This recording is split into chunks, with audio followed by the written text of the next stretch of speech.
Acts 3, 22, 23. And Moses said, "For the Lord your God will raise up from among you a prophet like me. You must listen to everything he tells you. If you do not, you'll be separated from your people forever." Now, who is that prophet? Who is it? And would he know? Would the prophet know that it was him being named in the Bible, that it was his message that he had been receiving through his downloads, that was the message that everyone needed to hear? Would he know it? I say yes. And I say I know it. I know that it's me.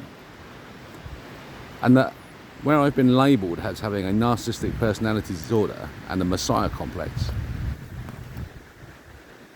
it's true. It's not a messiah complex. It's that I believe I am a prophet.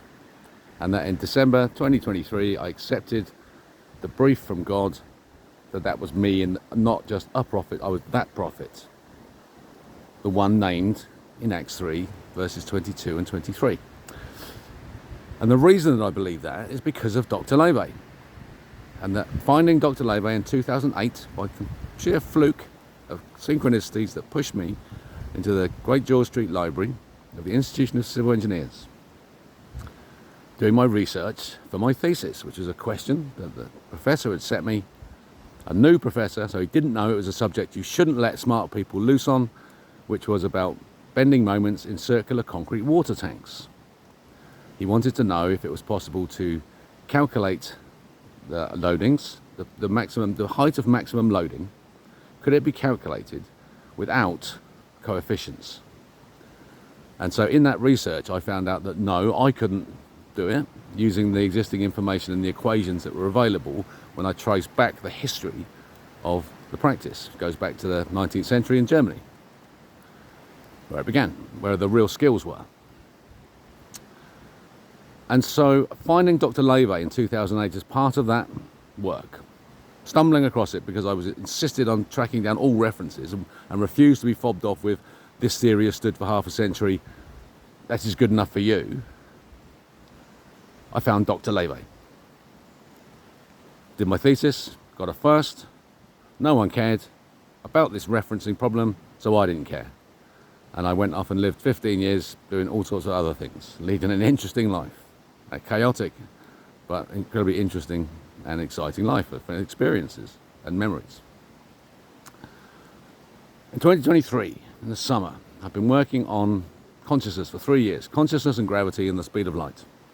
And knowing that the speed of light is not constant, that it's variable, as is Planck's constant, which is also variable, the two are related to each other. I knew that, and trying to prove it from first principles. Meters per second, it's c squared, where does the square go? Off I went. And there's Dr. Leve. Suddenly I realised that the E equals mc squared was the coefficient trick. That's why it works. You need a coefficient table that's controlled by someone else. And that's the same trick as Dr. Leve. And I remembered it from my thesis, read my thesis again and went, bloody hell, this is something incredible here. I've got proof. Proof that they've been lying since 1915, proof that the Earth is the centre of the universe. Bloody hell, this is exciting. Surely someone will want to hear about this information. No, the opposite. The opposite. It is rejected at every level, both at local and international, because it proves the law is corrupt. And it proves the UK law is corrupt, for sure, so we can replace it with British law. Immediately, we place a king on the throne, establish British law, kick out all these idiots and arrest them, and try them for complicity in war crimes, and let's get on with our lives.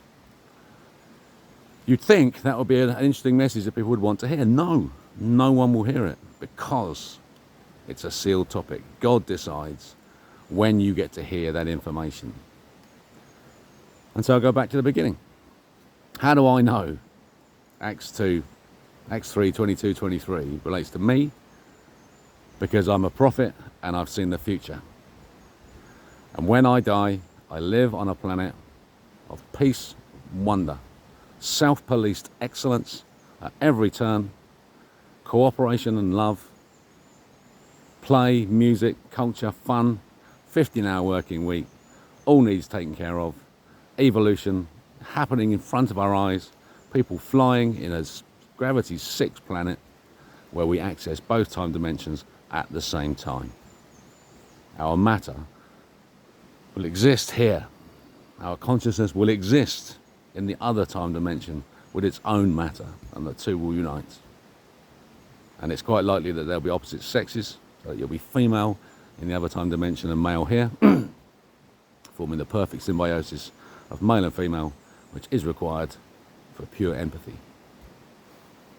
Empathy and strength are available to us as human beings when we exist on a planet of self-policed excellence.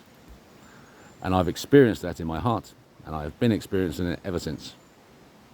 So that's why I think it's me. So do yourself a favour. I think maybe it is me. Maybe this Reynolds does actually have something amazing, and that today is the day that God's going to unseal the topic, because Reynolds has really learned a lesson about love and about what it really means to love beyond measure. And I'm being tested on that at every moment, failing utterly, but picking myself up, dusting myself down and getting on with my life. Fun, culture, love and music. Your life too, when you realise that it's today.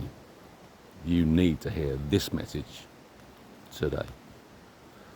See you soon.